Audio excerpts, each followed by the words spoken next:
because it is, I think with betrayal in particular, I think people think like, oh, the relationship's over, it's done. But I think what people don't understand is like it's so complicated and there's so many layers to that betrayal, or potentially so many layers into the hurt and to the experience that you had in the relationship and the processing that needs to be. Guys, it's your girl Ashley with Killing the Silence in the Black Community, and we are back again on our series of navigating identity. And today I am so excited about this whole episode today because not only are we navigating identity, but we are navigating identity through betrayal. And for those who know me and for those who are just watching me for the first time, Killing the South in the Black Community is a nonprofit where we talk about the disparities of mental health within the Black and Brown community. We talk about embarking on the unfamiliar journey of receiving help and heavy highlighting suicide.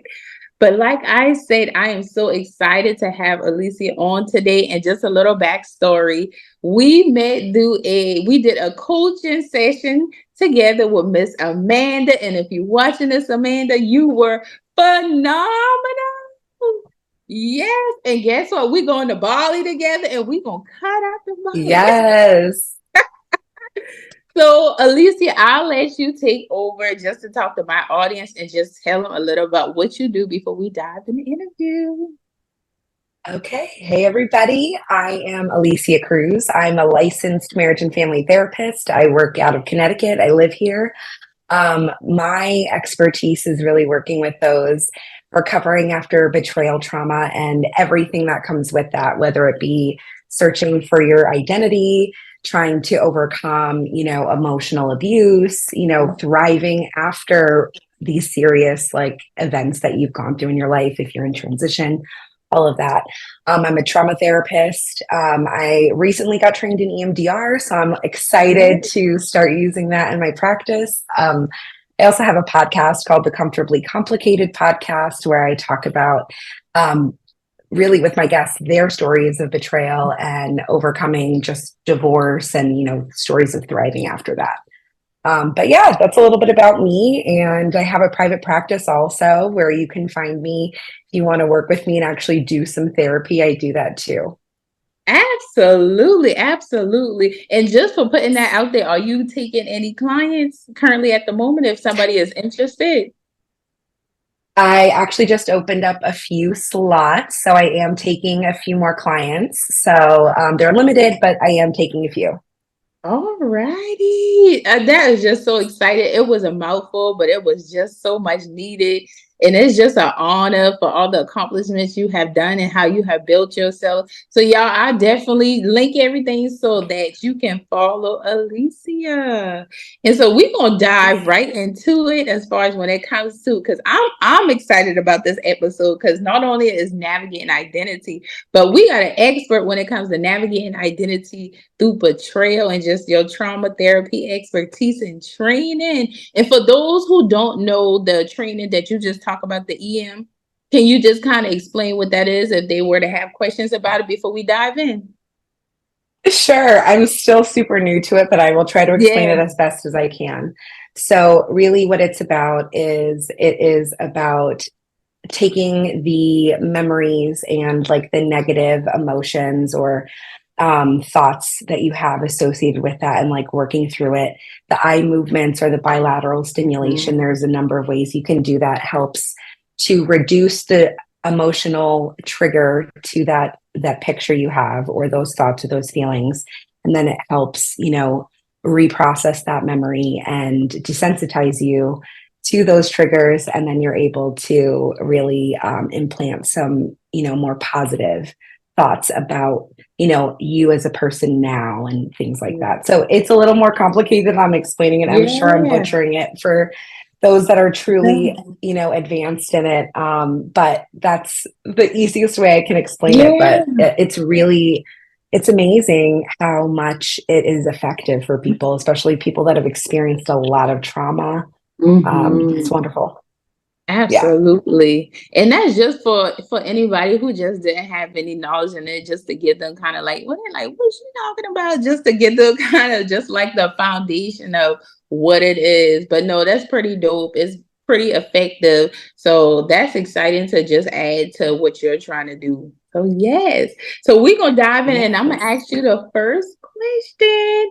So the All first question right. is, can you share a bit about the experience of betrayal you went through and how it impacted your sense of self and identity? Yeah. And what's crazy? I was thinking about, my experience, and it Mhm. was an initial betrayal, right? So I was married, I was going through grad school at the time, and all of a sudden my husband at the time asks for a divorce. I felt super blindsided at the moment, and that was the initial betrayal. And then as things unfolded, there was a series of other betrayals by, friends and family that, sort of knew like there was an affair that was happening for an entire year while I was going through grad school that people in our lives knew about, but nobody told me. So that's another layer Mhm. that I was dealing with. And, I felt like that was like the first piece. But as I'm healing from this, the divorce and thinking that I'm getting on my feet, I get into a relationship that was pretty serious pretty quickly.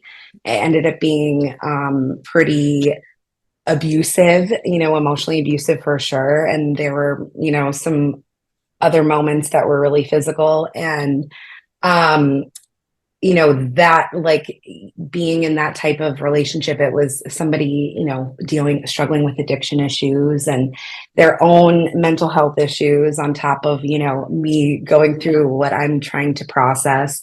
So all of that compiled, the breakup was terrible. And then that felt almost like the next big thing that really propelled me into really forcing me into healing to where I am today.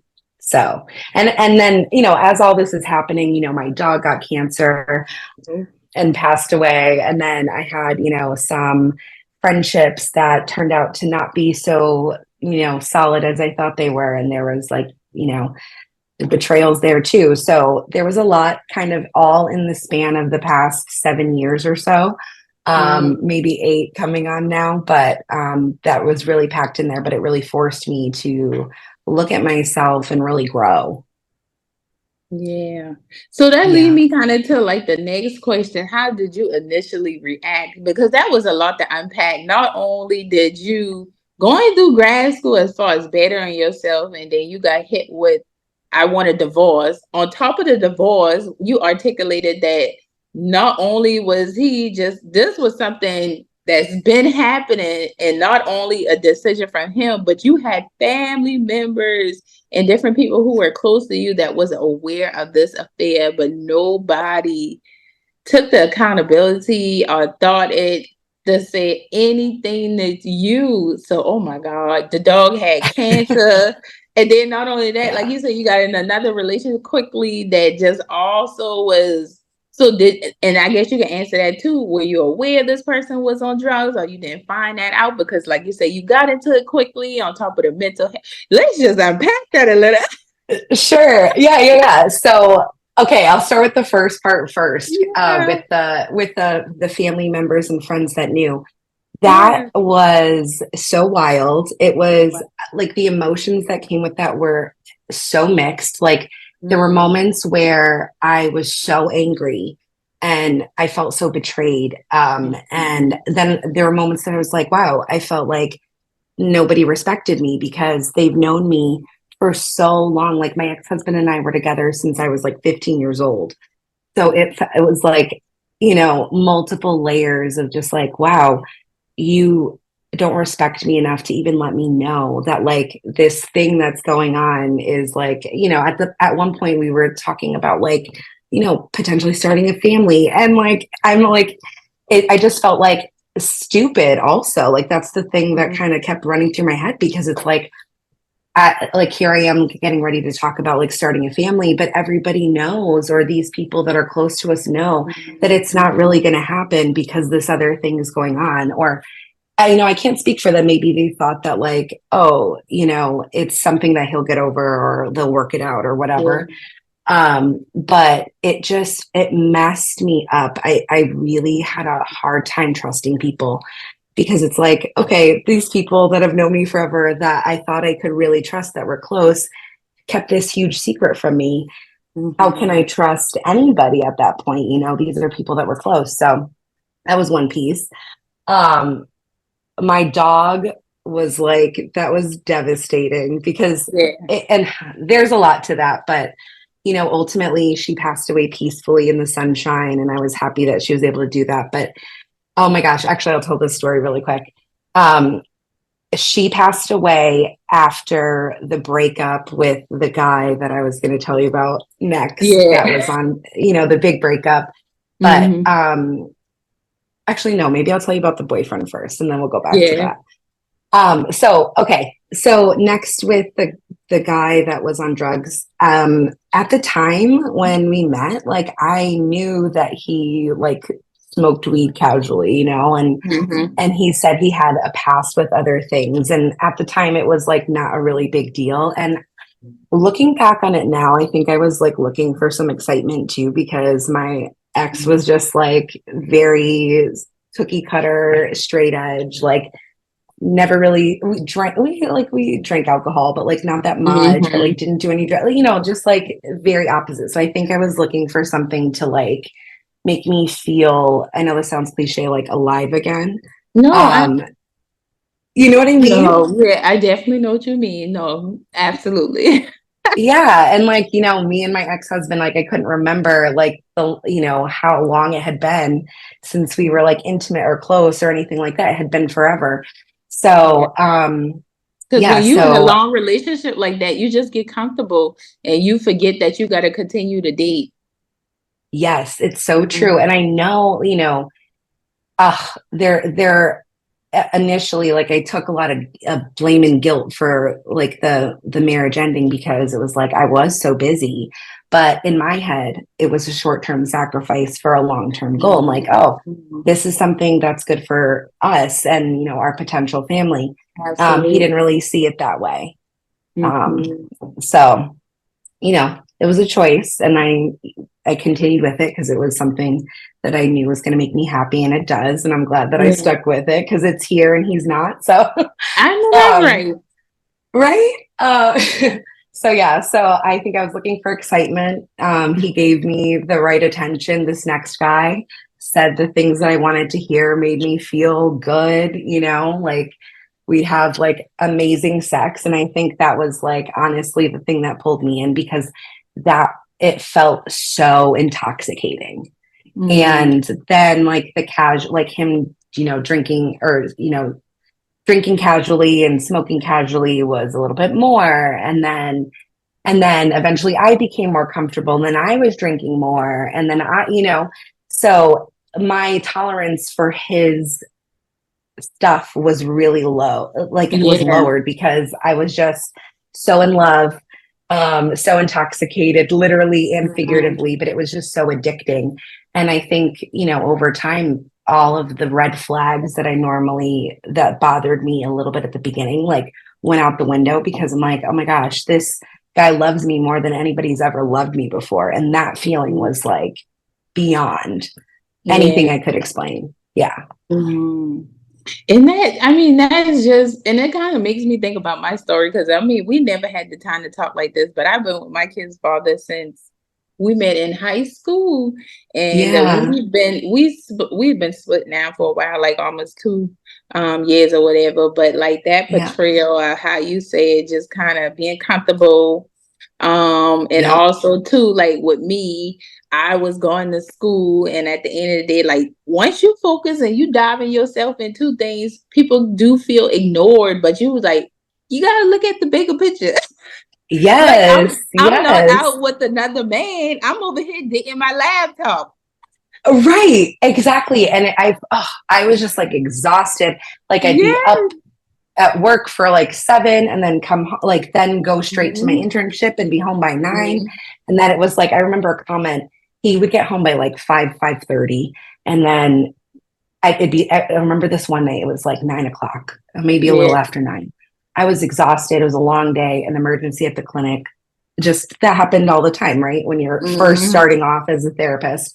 So I was late, and then he asked me what's for dinner, and I almost lost my mind because it was Girl. like, you've been home for 4 hours. What are you doing? And Please stay out of my life. Please stay out of. yes, the lack of support, oh my gosh. So honestly, in some ways, I kind of was prepared for it. I just didn't have the Mhm. guts at the time to make that change for myself and say, like, you know what, this relationship's not working, because I was growing so much quicker than he was. And he felt very stagnant. And I was just Mhm. on a path to grow and figure myself out. Yeah. So what Yeah. was some of the, if I ask you another question, what was some of the challenges you faced in rebuilding yourself and just trusting others with Okay. experience and all that? Yeah. So, two layers again. I say the first layer with the situation with my ex-husband, it kind of rolled into, well, actually, you know what? It's not really two layers, because I thought I had Mhm. healed some of that stuff when I went into that next relationship, but Mhm. really there wasn't enough time. It was like less than a year, and maybe a year at most, maybe a year and a half by the time we officially got together. But, you know, that stuff kind of rolled into it. So by the time my relationship ended with my ex-boyfriend, and that was an extremely toxic relationship, I was left like broken. I didn't know who the heck I was. Mhm. And, you know, I felt like to try to trust again was even harder. So the first step that I really had to take, and it was really looking at like who I felt like I could inherently trust, like automatically, like who are my people. And to do that, I really looked at like I had personally been through some crazy stuff with my Mhm. relationships and the divorce and everything like that. And I did lose some friendships because of it, because I was just so stuck in the mess of everything. Mhm. Um, and so who I looked to first were the people that stuck with me through all of that and knew that like the situation, what I was going through was a product of the situation I was in, not because I'm like, a bad person or going through, or just changing as a whole, that I was still who I am, if that makes sense. No, absolutely. And that, I mean, at the end of the day, like how you say it, you truly find out who's there for you when you go through those challenging situations and they can stick it out there for with you. Cause at the end of the day, that's when you need people the most. Cause I can only Yes. imagine, even though you were in grad school, this is your field, like you say, you're an expert over here talking about Yeah. it. God allowed you to experience what you experienced so that you can really thrive and do the work in what you're doing now. But I know at that Yeah. time you just like, why me? Oh my God. Yes. I felt like it was like one thing after the next, after the next. And I'm like, Mhm. oh, I just need like anything, any little Mhm. positive. Sorry, I have a hair. I just needed any little positive thing just to get me to the next thing. And I just remember I felt so hopeless, and I was like, Mhm. what can I do? And I honestly, like, I was like, I think when you're in moments like that, the only thing you can do is like start to pray or be spiritual or find spirituality or religion Mhm. or whatever in some way. And the only thing I could do to start was like at 11:11, I would say my little prayer to the universe, and like just focusing on like, gratitude, like, thank you for like, Mhm. keeping my friends and family healthy, right? Because I couldn't do it for myself at that point, but I could do it for them because they protected me. And so that's where it started too. So then it kind of grew bigger into like, okay, what's the next small little step I can take to kind of get myself out of this hole? And that was just like for other things, but even with trust, it was just like really allowing myself to share what I'm going through without judging myself and feeling stupid. Mhm. And right, and allow my story to be heard and allow my friends to help me, because I also had a really hard time and still struggle with accepting help from other people, because I'm like, oh, I'm the person that does that, I'm the Yeah. helper. And what do you do when the helper needs the help, right? Mhm. um so yeah, You I just you started feel like leaning into people nobody more. got the capacity to support you because everybody always pull on you. So it is uncomfortable asking for help. Yeah, I had to go through that. Ooh, Jesus, it is. Yeah. No, it is. And then it's like scary because then you feel like judged. And then I Mhm. already felt like a lot of guilt. Like I was like, what am I doing being a therapist? My life's a mess. Like I felt a lot of shame about that. And like, how can I let these things happen to me in my life? I'm a therapist. Like I should know better. Mhm. Like all of these like really big thoughts that like really people, I'm a person, you know, and I can see that now. But at the time, it was that same feeling. And that kind of going our next question was like, how did that experience kind of shift your belief and values and views just in general on relationships? Well, I think those experiences changed me personally a lot. And it also Mhm. changed my views on relationships a lot. Because I think before, not that I like, and I knew as a therapist, like or a therapist in training, even that like relationships don't complete you. But I think in my mind, still, there was a part of me that was like, no, but the right relationship is going to like just fill all those spots, even Mhm. if you haven't yet. And that is so not true. You know, No, like the you got to biggest love thing that I, yourself first. yes. And honestly, I thought that like I was by like having everything together and being perfect or seeming perfect, that it would make it be true that like, Yeah. yeah, like I got it together. But, um, you know, anyway, so like after like both of the relationships, really, the trust piece I learned really has to be earned. I think also went into relationships kind of being like doe-eyed or like blind and just like kind of being very trusting of others and thinking like, Mhm. yeah, people have good intentions for me and like whatever. But until I learned more about myself. And I really didn't learn those lessons until I was in relationship with these people, right? Unless I encountered it, I really wasn't going to learn the lesson. But I learned that, like, you know, I cannot be trusting everybody right off the bat. The trust is earned, really, Mhm. especially after being betrayed. I'm a little like, guarded anyway. But Mhm. in some ways, I say trust and I want to say boundaries as well, because Yeah. before, when I didn't really know myself, I didn't have boundaries and I was just Mhm. accepting anything. What I realized, like even being married, I was accepting bare minimum stuff and it wasn't Mhm. acceptable anymore. And then as I got into this new relationship, I learned, okay, like I have to have a different boundary. And then that relationship taught me that I need to shift my boundaries too, right? Mhm. So, you know, with him, it was like, you know, going back multiple times. The biggest lesson from all of this is having the person's words match their actions. I was Oh always yeah. taking, yeah, I was always taking Yeah. people at their word, and I was a I was potential always dater too, vulnerable. so don't feel bad. Okay, thank you. But I don't do that anymore. But even like the actions are so important. Like, show me who you are. Absolutely. You say you're this person, show up and be that person, because that is who I'm Absolutely. expecting to show up. Yeah.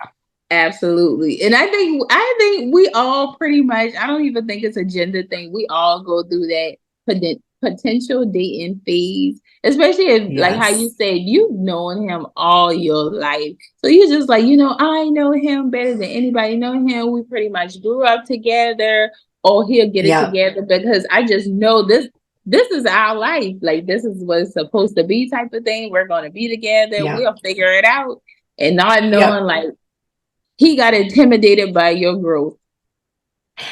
You know, he did. And it's so funny. And I would just think back to a conversation that he was sharing with me about someone, but they had asked, like, you know, are you, you know, upset that she's probably going to make more money than you? And at the time he said, no, no, no, four up and down.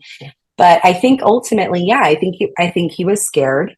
Mhm. He's used to living his life in a certain way, and I loved the idea of change and being challenged. And Mhm. um, I think I thought I wanted to be settled, but I think he wanted that life, and I think ultimately I don't think I wanted that, and I was going with that because I was Mhm. scared to make it make that change because I like you said I've Yeah. known him forever. Mhm. Yeah, Yeah. I've been through that same thing, willing to compromise, knowing that you want more. And I just recently, I think, had a conversation with somebody where I did like a little interview on their talk show, and it was like, "Where do you want your building for your business?" I was like, I think I kind of want to be mobile. I would like the idea of Yeah. just traveling. I can have like a stationary place, but being so complacent, no, I love seeing the world. And I think that's that Yes. therapist thing too, because I love being challenged too. If you can't Yeah. intellectually stimulate me, you ain't gonna get me. That is so true. And let me tell you, I've dated the guys that are like very good looking, but like have nothing going on up there, or very little. And that was not enough to keep me because I need to be challenged for sure. Yeah. I know you talked a little about what the navigation process of forgiving yourself look like with kind of like the affirmations and the boundaries. Is there any other thing that you would add that you could talk about, like how was it navigating with just when it comes to trusting and forgiving yourself? Yeah. So I think that I am still in the process of forgiving myself, but I think I've forgiven myself the most that I have in my life at this point. Um, but I think the biggest thing is just realizing that, like, you know, yes, all of that stuff that happened to me. I made choices to stay in certain situations, and, things played out the way they played out. But ultimately, you know, I have the choice and the power to not make those same mistakes again. Mhm. And that is the thing that started to help me forgive myself, because every time that I took a small step in supporting myself, even if it's a small way, like, I don't know, just not replying to something that is trying to, or somebody that's trying to like trigger me or in some way, right? Like when I support myself, or when I say no to something I really don't want to be a part of, when I show up for myself, it heals that for me personally. And I can forgive because I know that I have my back. And at the time that these other things happened, I wasn't in a position to love myself and be there for myself in that way. So it's just, and it's also about loving yourself at each stage, right? Loving, Ooh, that that former Alicia. absolutely, absolutely. Because I said, and I don't know if you can resonate, or anybody who's going to watch this can resonate, but I was like, if you're ever in a relationship, and granted, like I said, you have your memorable moments, but when we get down to what truly hurt you and broke you as a person, you lose your voice. So I always thought like my journey is building back up my voice, building back up that inner confidence, and like how you said, like just giving yourself permission so that you're just not people pleasing anymore, because I know only you've been just kind of just autopilot with the people pleasing and shutting out with, like how you Yes. say, especially that, because I used to stress myself then just saying yes, yes, yes. And then what's left for you? Nothing. Hmm. Nothing. So yeah, Yeah. so that is just so perfect. Can you talk about some like coping skills that you practice now or had to practice or whatnot? Would you touch a little on it, like encourage, like you reached out Yeah. and encourage people, and you ain't really had encouragement and people had to encourage you because that's how you figure out. But can you just talk about some Yeah. coping skills? Yeah. So first, when I first started, I think like, oh yeah, bubble baths, candles, face masks, all that Mm-hmm. stuff. That's yes, sure. If that's where you got to start, that's where you have to start. But for me, I started there and I was like, I'm still not feeling better. What do I have to do? Mm-hmm. So one of the, well, it's, so my coping skills have evolved over time, but in the middle, so my first things were all the fun things. The middle phase was really diving deep and doing, what they say, on TikTok and everywhere else, shadow work, which is really Mm-hmm. like looking at those unlovable, or what we think are Mm-hmm. unlovable parts of ourselves, and Mm-hmm. really start to reflect. And I did a lot of journaling during that time, and figuring out, okay, why am I acting this way? Why am I feeling this way in these situations? And really trying to work on that. So I spent a lot of time there. And that was like the most significant work that I did. And then now, as I have evolved. My coping skills have changed a little bit.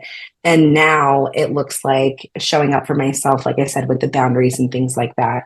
The last phase that I really say is where I am now is I do release work, which is what I call it. I'm not sure what anybody else calls it, but for me, it looks like a lot of different things. I take, I journal. So really it's journaling, but it's like really focused. So Yeah. I like to do it on like a monthly basis and just write down any like negativity, thoughts, feelings, behaviors, interactions I had with people that I just like don't want to carry the energy anymore. I write it Mhm. down. I like light it on fire. That's my favorite one. There's a lot of other things you can do. But that just helps me release and blow off steam. And it gives me a little bit of a ritual, but something to like push myself to do every month so that I can bring in like new stuff and new energy. So I do that all the time just because I don't like having emotional baggage lingering too long Absolutely. because I tend to dwell and I don't want to do that. Mhm. So And I read this book and a real talk said if there's no healing without feeling and pain denied is pain multiplied. that is so true. Pain denied is pain multiplied. I like Yeah. that. I like Pain that. I've heard the denied is first part, but pain. not that part. Yeah, pain denied is pain multiplied. So how has this experience of betrayal influenced your approach to trust and vulnerability in your future relationships or interaction? As far as because I'm unsure if you're dating now or just kind of your whole outlook of just even diving back in that world. Oh, well, I feel like I have dipped my toe on and off back in the dating world because I think as I've learned more about myself, I'm like, okay, I'm ready. And then I experience a few things. I'm like, okay, I'm not ready. Let me work on Yeah. this and then go back in. But now I look at it really differently because again, like I said, I just said it. I was like, oh, I can work on this. Like, meaning that like it was something that I had to fix about myself. Mm-hmm. Now I approach it very different. Like obviously trust in relationships looks very differently for me now. So as I date, I am trying to be more intentional. I'm dating, but it's, somebody really has to knock me off my feet and be at my level to like really get me to not want to be single because I'm so in love with my life right now that I cannot imagine. Yeah, I really am. I'm so in love. And I can't even imagine that I'd be saying that. Like 7 years ago, No, I was not thinking that's where I'd be, I but I swear cannot imagine. you are talking about my life. We're twins. I love it. Yeah, I Right? Like, swear. don't you feel that way? Like, I swear, I told my friends or whatever, just being a little transparent. I met someone and we was like, we're chatting or whatever. But I told my friend, I was like, listen, I'm not scared to take the journey of, being in a relationship. I think my biggest fear is me just really giving up what I find confident in my peace. And I was just like, I'm so yes, at a peaceful place. yes, Like, I don't want to jeopardize. And I said, that sounds no, so selfish, but I feel like I need to be selfish, but I'm also in a place where I want to be open because at the end of the day, I do want to find love again. I do want that whole partnership thing and the marriage and stuff yep. like that. But let me tell you, I am just such in a good space in my life to where I'm just like, I don't want this guy to think like I'm so weird, but listen, I'm just who sent you? That No, I get it. I so get it. Dude, like literally the same. But you know what? So I'm a person, I don't know if you're like this. Because I still, even though I am trying to be more trusting or not giving people all of the trust right off the bat, I am a Mhm. person that is very, very hopeless romantic in some ways. I think that's Yeah. changed a little bit. Um, because I think that everybody has a person out there for them or, Mhm. whatever. But I think at the same time, like you said, peace is everything. If you are disturbing my peace, it is not worth it. Like I feel like, and you maybe you can relate to this. I worked really hard for the peace that I have now, and I am not giving Absolutely. that up. Yeah. No, and I understand that it's an evolving journey, but where I'm at, I know I'm so much further than where I used to be. So Yep. just to know that that box can be opened again, because love brings so much emotion. And it's Yeah. just like, I'm a type of person too. Like, I'm approaching it different. Like, when I tell you my level of communication is different, I understand the importance of being a partner. I Yeah. understand that, if I'm feeling uncomfortable, it's important to even voice that uncomfortableness, because we got Yes. to talk through that. Yes. And if I feel as if you're going to always shy away for that, you definitely not the person for me. Because, like I said, Hmm. I've lost my voice before, and I refuse to sit in a space where I'm uncomfortable with somebody I consider that I want to spend the rest of my life with. Like, no. 1,000%. That was a big thing for me too, because Mhm. I found myself not saying exactly how I felt in relationships, even in my marriage, because to avoid whatever the emotional response or to avoid an uncomfortable conversation or whatever. But at the end of the day, I wasn't being true to myself, And like you Mhm. said, now I want to be able to voice whatever I'm feeling to my partner. If they're uncomfortable with it, that's probably not the partner for me.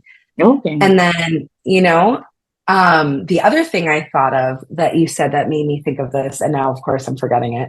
Oh, sorry. Oh, I know. I'm like, really? Jesus. No, the other thing that you made me think of is like, on top of like voicing your opinion, is also, I no longer going through new relationships, friendships, romantic partners, whatever. Mhm. I need to have somebody that is sure about me. You are not Ooh. waffling. You are not coming in and Mhm. out. Like I used to think like somebody coming back to me was, and they realized that they love me. Oh my God, how romantic. That is BS. Like Okay. I'm looking for somebody, in my opinion, I'm looking for Mhm. somebody that knows what they have in front of them, that doesn't want to Okay. lose it, Hello, you know? somebody. Hello, somebody. Yes, I'm telling you. Because, like I said, at the end of the day, I feel like your person, like y'all a match. Like y'all, even when it comes to Right. disagreement, it won't be like how you experienced in the past type of disagreement. Like, even if y'all Yeah. are so respectful for each other because of what y'all built, that y'all are able to give each other that moment, but also collectively come back together and let's have a healthy discussion about what we just agreed about. Like, that's how I picture how my life will be with I my agree. partner. No, I totally agree. Mhm. I want it all. I want somebody that is like available to do that, right? Even we don't have to agree all the time and we don't have to like each other all the time, but let's communicate and let's be Absolutely. open. And Yeah. that's the biggest thing too. That is the biggest thing. That's why how I said you need to put language behind it, because it is just so difficult when you have somebody who, and my thing is, not everybody is a communicator, because obviously, we're great at what we do because of the field we're in. But you got to Right. have some ability to be able to articulate something. You got to have something. But you know what? Even if you don't have it right now, because I got to say, even as I think my training helped me become more of a communicator, but Right. I did not grow up in a home where we communicated. So even though I can communicate at work and articulate to clients and blah, blah, blah, when I got in these relationships, I didn't know how the hell to say what I needed to say. Sorry, I don't know if you could hear that. Okay, wait, let's back Mhm. up. Okay. No, something fell. Okay. So, but the thing is like, I didn't come from a family that like really communicated. So I could communicate at work to my clients or whatever because that was what was easy to do. That was taught to me. I knew how to do that. But when I got into relationships, I did not know how to communicate my needs. I did not know how to say that. But I think I have learned how to communicate for myself over time. So I think it can be learned, even if Mhm. you're not like really like with it. And there is, like I said, that two sides. Like, yeah, I can communicate in one way, but then, when I'm in relationships, I like turn into like, mush and all of that Yeah. goes out the window. So, yeah. Yeah. And then also too, because definitely agree after you said it. And also too, I think the person got to be open for growth too. Like, whoever you with, you and that individual both got to be open for growth. Because some people Yeah, too are stuck in that, well, it's just me. You don't ever want to change. right. Because like that is such a big thing that I look for now too. Like even if we all have different goals in life, like can we be Mhm. supportive of each other? Great. Are you going to be jealous of your partner if they're like excelling in something or, Ooh, that's a right? and don't That's you a know big the one. crazy thing? Yeah, the crazy thing, and not to cut you off, I asked this new No. person that I was chatting with. I was like, listen, I know that I am a go-getter. I'm ambitious. Like everybody have their moment where they get unfocused, but I need to know that you won't be intimidated by my success. Yes. And also, my friend and I were just talking about this last night. Are you going to challenge me and push me to be the best version of myself? That's what I'm looking for too, right?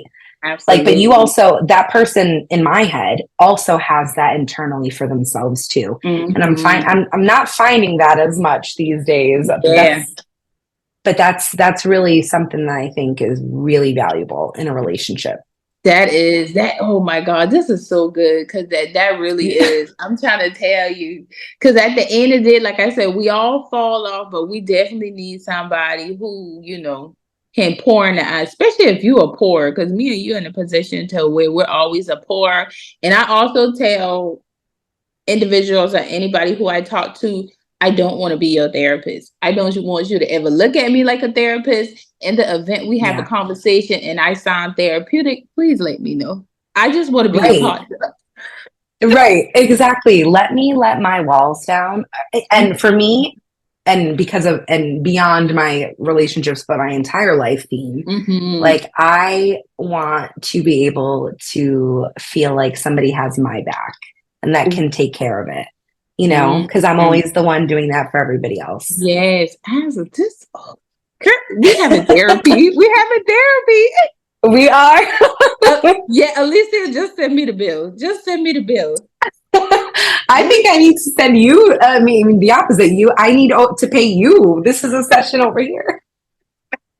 Just send me the bill.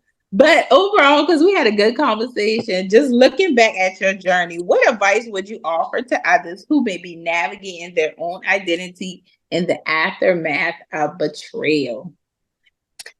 I would say be patient with yourself because it is, I think, with betrayal in particular, I think people think like, oh, the relationship's over, it's done. But I think what people don't understand is like it's so complicated and there's so many layers to that betrayal, or potentially so many layers to the hurt and to the experience that you had in the relationship and the processing that needs to be done, that like it really does take time. For me, I realized like really getting over my my marriage and even my Mhm. past relationship took me years, probably like the entire 6 years, but like I now can say that I'm like fully over both of those events, but it did take me some time. So you have to be patient. You have to be open. I think you have to allow yourself to try all kinds of weird stuff to see what helps you heal you, because it's different for everybody. And sometimes the weirdest things are therapeutic. Um, you know, I think going to therapy, or if you can't afford therapy, trying to look at like self-help books, or just even if you don't want, if you're not a reader, audiobooks or something, but just things to get you start thinking about yourself and how you are working internally, and how, you know, things in your past maybe are impacting your present. Start there. Mhm. And then look at like, for me, it's also, one of the biggest things is, like I said, you're being patient with yourself. You're, being open to new experiences. Um, and I think just allow yourself to just be where you are, just be present. Like I said, it's a long process. It takes one step at a time to really get Mhm. through it. Some days are better than others. Some days I was like, oh, I'm on top of the world. I've got to figure it out. I'm starting a whole new life. I'm doing this, this, this, this. And the next day I'm a mess. like crying in the corner, listening to Taylor Swift or whatever song, like, like crying my eyes out over the same person and know that it's okay. And oh, one of the things I did is all of these like behaviors that I didn't like that I did, like maybe it was like checking that person's social media or whatever. I would use those things as benchmarks for healing.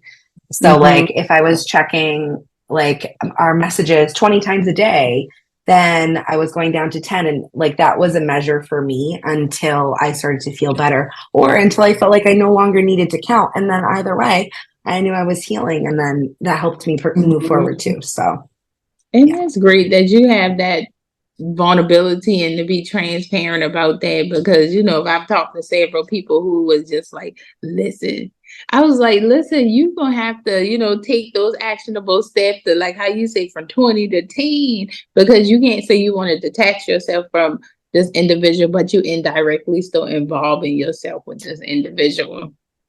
Exactly. You need to be honest with like, yeah, that was one of the big things for me too. I had to be honest with like, okay, what are the things that I like, yeah, this person treats me horribly, but what am I doing that continually allows him to, one, Mhm. treat you that way, but two, why are you continually allowing this person back in your life? So you got to, look at those questions, answer those questions, and move differently. If you want different, move different. That's it. Absolutely, absolutely, Yeah. absolutely. This is so good. So I just want to Yeah. thank you, Alicia, for taking the time to speak to me and my audience. Thank And you I so just much, want, Ashley. yeah. So once again, I just want you to say your information as far as like your podcast and how people can get connected to you before we end. All right. So I am Alicia Cruz, LMFT. You can find my podcast on Spotify. It's the Comfortably Complicated podcast. And you can find me on Instagram. I'm comfortably.complicated. Thank you so much. All right. This was And great. like, yes, and like I would say, guys, but this is the beginning of the battle, but we will win the war. Take care and be blessed.